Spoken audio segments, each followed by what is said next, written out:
आदित्य अपने पिता रघुनाथ के साथ खेत में काम कर रहा था कि तभी गांव का दबंग साहूकार अपने साथी लाला राम के साथ वहां आ पहुंचा। ए आदित्य, मेरी बात कान खोल के सुन। मैं यहाँ दूसरी बार आया हूँ, तीसरी बार नहीं आऊंगा। तेरी भलाई इसी में है कि तू यह खेत खाली कर दे। इस खेत की जो कीमत है वो मैं तुझको दे रहा हूँ, उसको चुपचाप रख ले। यह सुनकर रघुनाथ डर गया और अपने बेटे आदित्य की ओर देखकर बोला, बेटा साहूकार दबंग है, उसका ताल्लुक राजमहल तक से रहता है। मुझे लगता है कि हमें उसकी बात मान लेनी चाहिए। सारा गांव उसके खिलाफ कुछ नहीं बोलता है, हम क्या कर लेंगे बेटा?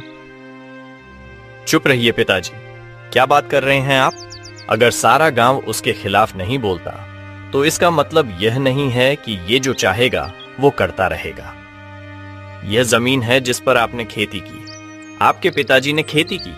यह हमारी मां के समान है और हम इसको कौड़ियों के भाव साहूकार को नहीं देने वाले। इतना कहकर आदित्य ने साहूकार की ओर देखा और गरज कर बोला, ये साहूकार चला जाए यहां से। तेरी इन गीदड़ भभकियों से कमजोर लोग डरते होंगे, हम नहीं डरते।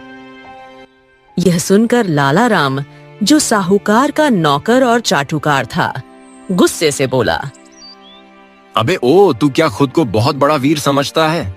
तुझे क्या लगता है कि तू बहुत ताकतवर है? रुक जा तेरी तो। अरे ओ लाला राम, रुक जाओ रुक जाओ। हम एक किसान हैं। किसान धरती का सीना चीरकर अनाज उगाना जानते हैं, तपती दोपहर में हल चलाना जानते। और अगर हमारा एक हाथ गलती से तुम पर या इस साहूकार पर पड़ गया ना, तो हमको नहीं लगता कि तुम दोनों इस संसार को फिर कभी देख पाओगे। यह सुनकर साहूकार और लाला राम दोनों क्रोधित हो गए। साहूकार ने आदित्य की ओर देखा और गुस्से से बोला, ठीक है आदित्य, ठीक है, मैं तीसरी बार नहीं आऊंगा। लेकिन तूने जो मेरा अपमान किया है, जो धमकी दी है, उसकी कीमत तुझे चुकानी होगी। चल लाला। यह कहकर साहूकार लाला राम के साथ वहां से चला गया। कुछ देर बाद आदित्य अपने पिता रघुनाथ के साथ घर लौट आया।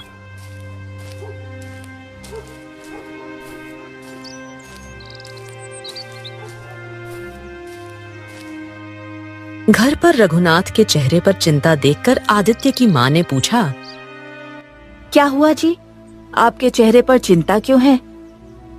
रघुनाथ ने सारी बात अपनी पत्नी को बताई।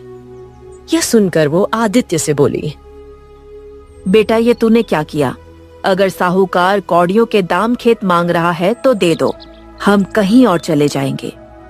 मेहनत मजदूरी करके जीवन काट लेंगे, जान से बढ़कर कुछ नहीं होता। आदित्य ने गुस्से से अपनी मां की ओर देखा और बोला, ए अम्मा, हमारी रगों में पानी नहीं खून बहता है और साहूकार से हमको डर नहीं लगता। और वैसे भी गांव में कोई तो होना चाहिए जो उसके खिलाफ आवाज उठाए। इतना कहकर आदित्य घर से बाहर निकल गया।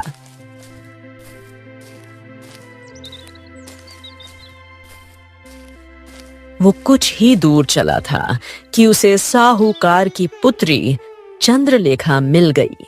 उसकी सुंदरता की चर्चा दूर दूर तक थी। वो अपने पिता के विपरीत थी और आदित्य को मन ही मन पसंद भी करती थी। आदित्य, मैंने सुना कि तुमने पिताजी और उनके नौकर लाला राम को बहुत कुछ सुना दिया खेत में। हाँ चंद्रलेखा, बहुत अच्छा किया तुमने। अगर गांव के और लोग भी इतनी हिम्मत करते तो पिताजी का दबदबा इतना ना होता। अत्याचार करने वाला उतना दोषी नहीं होता जितना उसे सहन करने वाला। लेकिन हाँ, मेरे पिताजी खतरनाक हैं, उनसे होशियार रहना। अरे तुम चिंता ना करो, तुम्हारे पिताजी और उनके गुंडे हमारा कुछ नहीं बिगाड़ सकते। इतना कहकर आदित्य वहां से चला गया। चंद्रलेखा कुछ देर बाद अपनी हवेली लौट आई।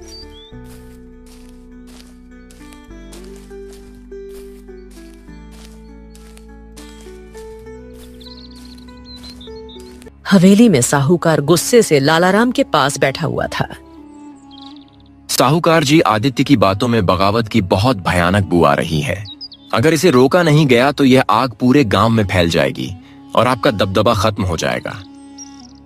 तभी वहां पर साहूकार की पत्नी चमकी आ गई। मेरी समझ में नहीं आता कि अगर आदित्य अपना खेत बेचना नहीं चाहता तो आप उसके पीछे क्यों पड़े हुए हैं। मुझे लगता है कि आपको उसे अपने साथ मिला लेना चाहिए। ऐसे बहादुर नौजवान बहुत कम मिलते हैं।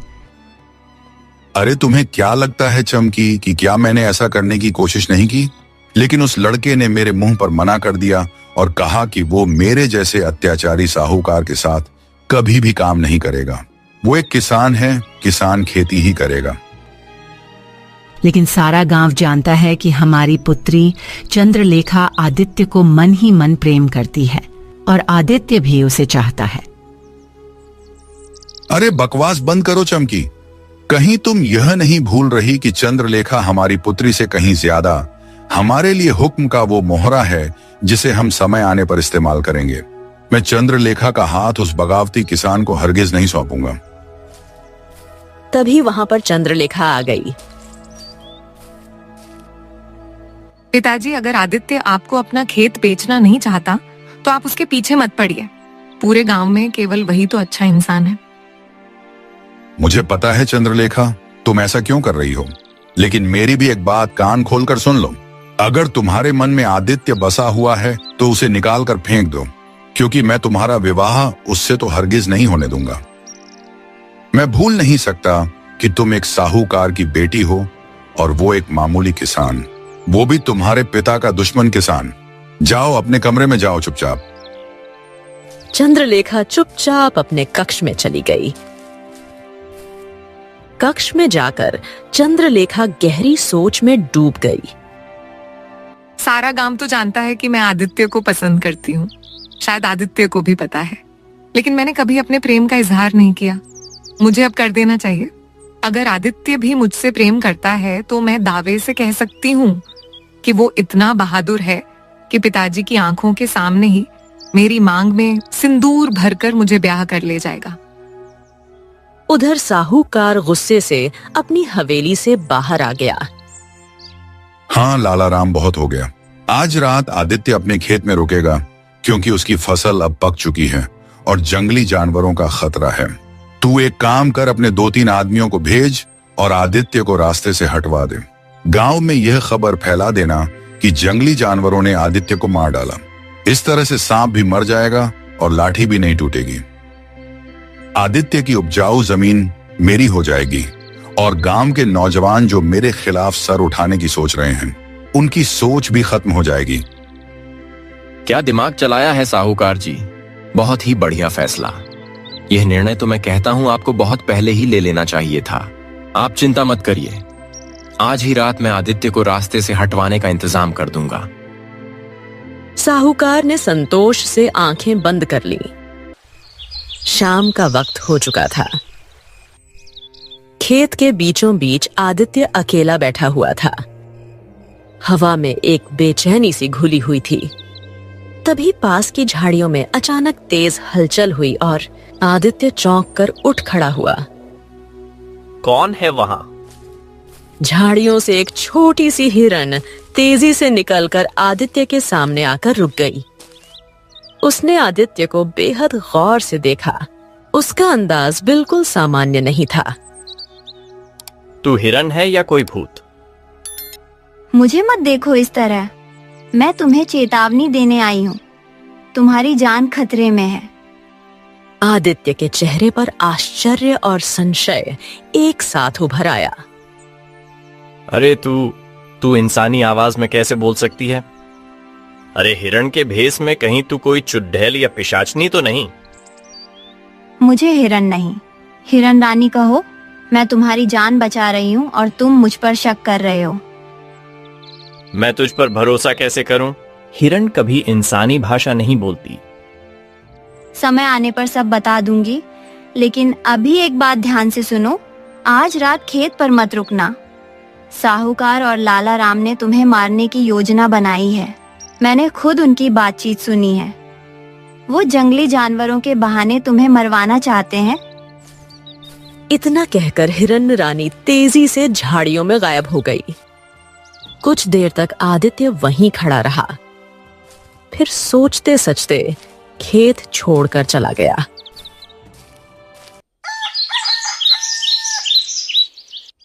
अगली सुबह साहूकार की हवेली मेंगा और भीम नाम के 2 गुंडे सिर झुकाए खड़े थे। साहूकार का चेहरा गुस्से से तमतमा रहा था। आज पहली बार तुम दोनों खाली हाथ लौटे हो। क्या कहोगे? अब बोलो, क्या कहोगे? साहूकार जी, विश्वास कीजिए, हमने पूरी रात खेत में इंतजार किया, लेकिन आदित्य वहां था ही नहीं। नामुमकिन। ये कैसे हो सकता है? आदित्य तो अपना खेत कभी नहीं छोड़ता। लेकिन सत्य यही है साहूकार जी, हमने उसे ढूंढा मगर वो कहीं नहीं मिला। उल्टे कुछ जंगली जानवर जरूर आ गए और खेत में नुकसान कर गए। साहूकार यह सुनकर कुछ पलों के लिए चुप हो गया, फिर उन दोनों को वहां से जाने का इशारा किया। तभी वहां लाला राम आ पहुंचा। मालिक, आदित्य का यूं गायब हो जाना इस बात का संकेत है कि उसे हमारे इरादों की भनक लग गई है। क्या बात कर रहा है? ये कैसे हो सकता है? कैसे? अरे ये बात तो सिर्फ हमारे बीच हुई थी ना। मैंने तो अपनी पत्नी को भी नहीं बताया, और जब हमने योजना बनाई तब चंद्रलेखा भी हवेली में नहीं थी। अगर कोई आदित्य को खबर दे सकता है तो वह तो सिर्फ चंद्रलेखा ही हो सकती है, लेकिन वह तो उस वक्त यहां नहीं थी। अब जो भी हो मालिक, इस आदित्य को रास्ते से हटाना अब बहुत जरूरी हो गया है। साहूकार की आंखों में एक गहरा संकल्प भर आया।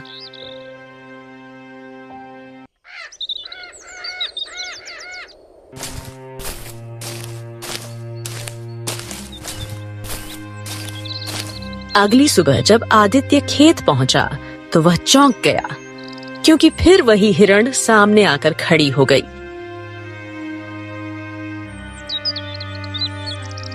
हाँ, कल तुम बिल्कुल सही बोल रही थी। साहूकार के गुंडे गांगा और भीमा लाठी डंडे लेकर हमारे खेत में आए थे हमको मारने। हम छुप कर उन्हें अपनी आंखों से देख रहे थे। अब यह तुम बताओ कि तुम हो कौन? तुम्हें अगर मेरे बारे में जानना है तो यहाँ से कुछ दूर उस पीपल के वृक्ष के पास जाओ जहाँ एक साधु महाराज रहते हैं।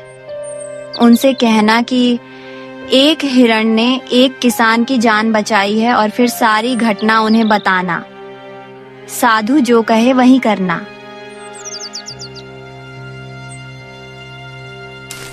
इतना कहकर हिरण बड़ी फुर्ती से वहां से चली गई। आदित्य की समझ में कुछ नहीं आया, लेकिन कुछ देर बाद वो खुद से बोला, हाँ, जो भी हो, इस हिरण के बारे में जानना बहुत जरूरी है। इसने हमारी जान बचाई है, नहीं तो कल रात तो हम मारे गए होते।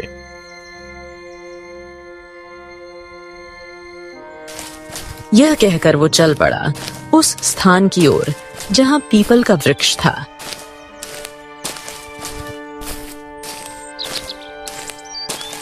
वहां साधु महाराज बैठे थे।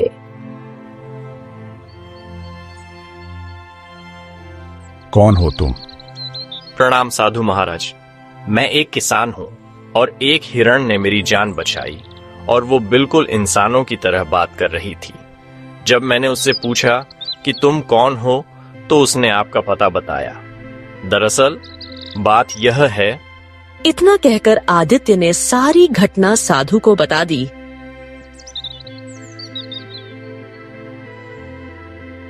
साधु रहस्यमयी अंदाज में मुस्कुराए। हाँ, तो आखिरकार उसे यानी कि हिरण रानी को अक्ल आ ही गई। देर आए दुरुस्त आई। लेकिन चलो आगे चलो। ये सुनकर आदित्य चौंक गया। आपकी वजह से? क्या मतलब? सारी बातों का रहस्य तुम्हें पता लग जाएगा। पहले यह बताओ, तुमने मुझे गांव की सारी घटनाएं बताई कि कैसे साहूकार तुम्हारी जमीन हड़पना चाहता है, लेकिन तुम उसके सामने नहीं झुके। और यह भी जान लो कि उसकी बेटी चंद्रलेखा अपने पिता की आदतों से बिल्कुल अलग है। वो तुम्हें मन ही मन पसंद करती है। क्या तुम भी उसे पसंद करते हो? पसंद तो करता हूँ महाराज, लेकिन वह तो साहूकार की बेटी है। और दूसरी बात, यह गांव के सारे लोग सिर्फ चुपचाप बातें करते हैं। चंद्रलेखा ने अभी तक अपने प्रेम का इजहार तक नहीं किया है। अगर वह अपने प्रेम का इजहार करे तो क्या तुम में उससे विवाह करने की हिम्मत है? बिल्कुल है साधु महाराज। अगर वह हमारी पत्नी बनना चाहती है तो फिर दुनिया की कोनो ताकत हमें एक होने से रोक नहीं सकती। अगर उसका पिता अच्छा इंसान होता तो हम उसके आशीर्वाद के बिना विवाह नहीं करते। लेकिन गांव में कौन नहीं जानता कि साहूकार और उसकी पत्नी कैसे हैं।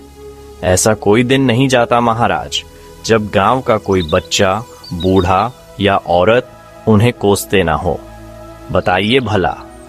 हाँ, तो मेरी बात ध्यान से सुनो। अगर चंद्रलेखा तुमसे प्रेम का इजहार करे तो तुम्हें उसी गांव के मंदिर में उससे विवाह करना होगा और तुम्हें उस हिरण का आशीर्वाद लेना होगा। जब तक वो हिरण चंद्रलेखा और तुम्हें आशीर्वाद नहीं देती, वो अपने असली रूप में नहीं आ सकती। अगर तुम्हें यह करने की हिम्मत है तो तुम्हारा विवाह मैं स्वयं संपन्न कराऊंगा। क्या बात कर रहे हैं?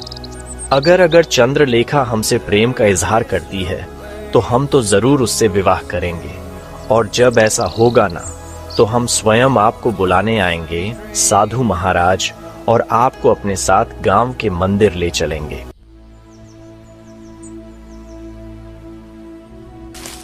इतना बोलकर आदित्य वहां से चला गया।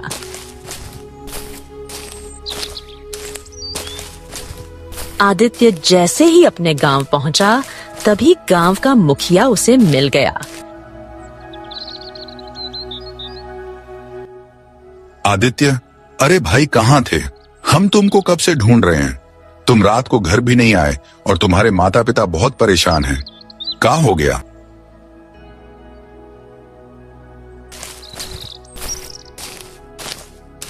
यह सुनकर आदित्य तुरंत अपने माता पिता के पास पहुंचा। उसे देखते ही रघुनाथ बोल पड़े। आदित्य, देखो बेटा, मुझको पता है कि तुम रात में अपने खेत में नहीं थे। हाँ पिताजी, क्योंकि साहूकार नेंगा और भीमा को मुझे मारने के लिए भेजा था।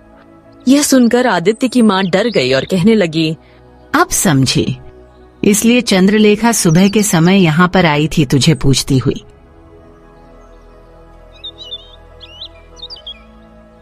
यह सुनकर आदित्य चौंक गया और तुरंत घर से बाहर निकल पड़ा।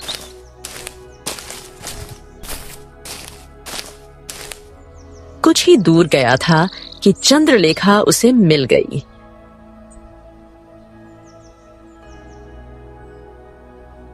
आदित्य, वर्षों से मेरे मन में एक बात दबी हुई थी। मुझे तुम्हारी बहादुरी देखकर बहुत अच्छा लगता है। न जाने क्यों तुम मुझे किसान नहीं बल्कि एक राजा जैसे लगते हो। आदित्य, मैं अपने पिता और माँ के साथ नहीं रहना चाहती। मैं तुमसे प्रेम करती हूँ और विवाह करना चाहती हूँ। क्या तुम मुझसे विवाह करोगे? चंद्रलेखा, विश्वास करो, न जाने कब से मेरे कान तुम्हारी जुबान से यही सुनने को तरस रहे थे। हाँ, चलो चलो, मेरे साथ चलो चंद्रलेखा, चलो। आदित्य तुरंत चंद्रलेखा को साधु के पास ले गया। साधु उन्हें देखकर प्रसन्न हो गए। हाँ, लगता है कि चंद्रलेखा ने अपने प्रेम का इजहार कर दिया है। तुम्हारा विवाह आज ही होगा।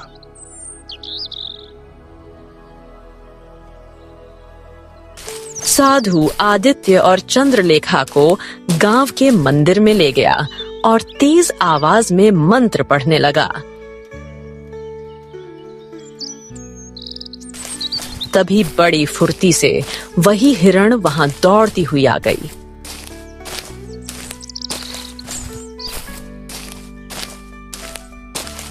गांव में हड़कंप मच गया। अरे भैया, साहूकार की बेटी चंद्रलेखा आदित्य से विवाह कर रही है और साधु उसका विवाह करवा रहा है। देखो भैया। यह बात जब साहूकार और उसकी पत्नी चमकी को पता लगी तो वह बुरी तरह चौंक गए। अरे चौंकने से कुछ नहीं होगा। जल्दी से मंदिर चलो और किसी भी तरह से उनके विवाह को रुकवाओ साहूकार जी, नहीं तो हमारा सपना अधूरा रह जाएगा। जल्दी चलो। मैं ऐसा हरगिज नहीं होने दूंगा। जाओ और भीमा को बुलाओ। अब मैं आदित्य को गांव में सबके सामने मार डालूंगा, चाहे राजा विक्रम हमको फांसी ही क्यों ना दे दे। चलो।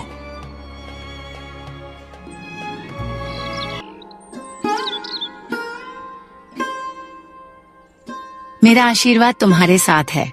मेरी बेटी सदा सुहागन रहो। इतना कहते ही रंग बिरंगी रोशनी के साथ हिरण एक सुंदर स्त्री में बदल गई। तभी गांव वाले दंग रह गए। अरे साहूकार जी, ये तो रानी रुक्मणी है, राजा विक्रम की पत्नी। इसका मतलब रानी रुक्मणी ने ही विवाह संपन्न कराया। ओ, इसका मतलब आदित्य की पहुंच राजमहल तक है। अरे भागो रे भाई। इतना कहकर रंगा और भीम दबे पांव वहां से भाग गए। साहूकार अवाक खड़ा रह गया। ये कैसे संभव है? तुम तो वर्षों पहले लापता हो गई थी ना? तभी साधु ने कहा, अब सच्चाई स्वयं रुक्मणी बताएगी। सारी गलती मेरी थी। जब मेरी पुत्री 2 वर्ष की थी, मेरे पति राजा विक्रम ने उसका रिश्ता अपने मित्र के किसान पुत्र आदित्य से तय कर दिया। ये सुनकर मैं बहुत क्रोधित हो गई। मैं नहीं चाहती थी कि मेरी बेटी एक किसान की पत्नी बने। साहूकार उस समय मेरे महल में कर्मचारी था। मैंने उससे सलाह ली। उसने कहा कि वो मुझे और मेरी बेटी को ऐसी जगह ले चलेगा जहां राजा विक्रम हमें खोज नहीं सकेंगे। मैं उसकी बातों में आ गई। वो हमें जंगल ले गया। रात में बोला कि यहीं रुकते हैं, आगे जानवरों का खतरा है। फिर कहा मैं खाना लाता हूँ। लेकिन अचानक मेरे सिर पर वार हुआ और मैं बेहोश हो गई। सुबह उठी तो बेटी और साहूकार दोनों गायब थे। घायल हालत में भटकती रही। तभी मुझे यह साधु मिले। मैंने उन्हें सब बताया।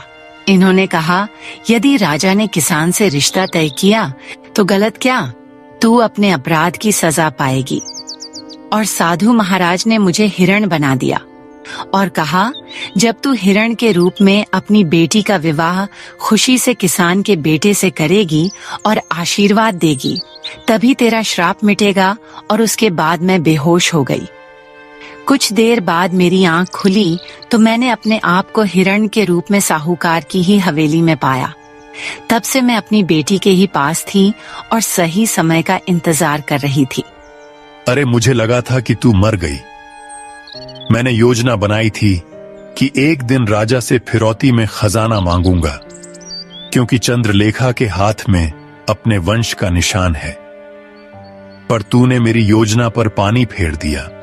देखते क्या हो गांव वालों, साहूकार, उसकी पत्नी और उसके साथी लाला राम की पिटाई कर दो। ये रानी का आदेश है। गांव वालों ने तीनों की जमकर पिटाई की।